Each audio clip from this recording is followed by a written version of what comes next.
right, so I am here with Savannah. And Savannah, just remind us where you're from. I'm an English teacher from North Carolina. Right, I'm doing a tour here in Renfrew County District School Board at Fellows High School, and we have... Jamie Owen Martin. So when I walked into this classroom, there was nobody here, and I have to say, I instantly knew I wanted to meet the person who'd created this space. Thank you.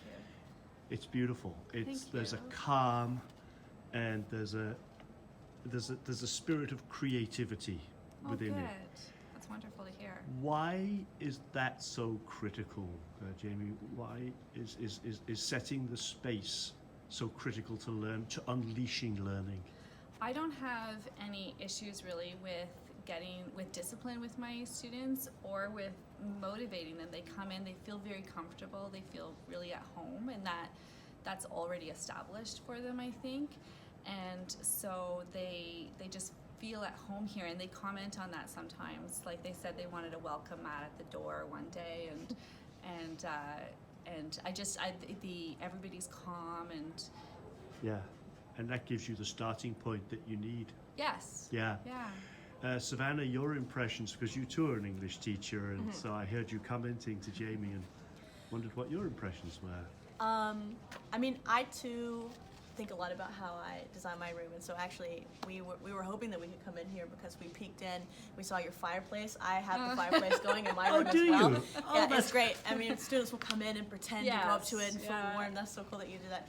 But I mean, I agree with you. I think that having a welcoming space is really, really important. For me, a lot of my students come from backgrounds of low socioeconomic status. They might be very transitory in where they live, and so having a space that's very permanent, it feels like home, it's very welcoming. I notice you have like your essential oils on, you have like real plants in here, beautiful lighting, the colors scheme fits together. I do the same thing in my classroom, and people comment that it just makes them feel at home, like you said. Right. Yeah. And I think getting them to want to be in the classroom, Yes. then I can do the work with them for education after Right. that. But I find that they do want to be here, and I have students when they're on their spare will often come into this room. So if it's my prep period, and if they are working, if they're on their spare, they'll come here to work. Or even when I have other classes, sometimes other students will come in, so I don't have a problem getting them into my classroom. And then once they're in here, they're in a good mood, and I can move on from there. To what degree do you manage to, as I look around the classroom, I see all sorts of different ways in which you spark imagination, right? And for me, that's critical in whatever discipline we're talking about. Right. To what degree do you use that in terms of personalizing the learning? So taking what matters, because if it doesn't matter, we're not learning anything. How do you do that? Well, this semester, for instance, I had kids who are very artistic.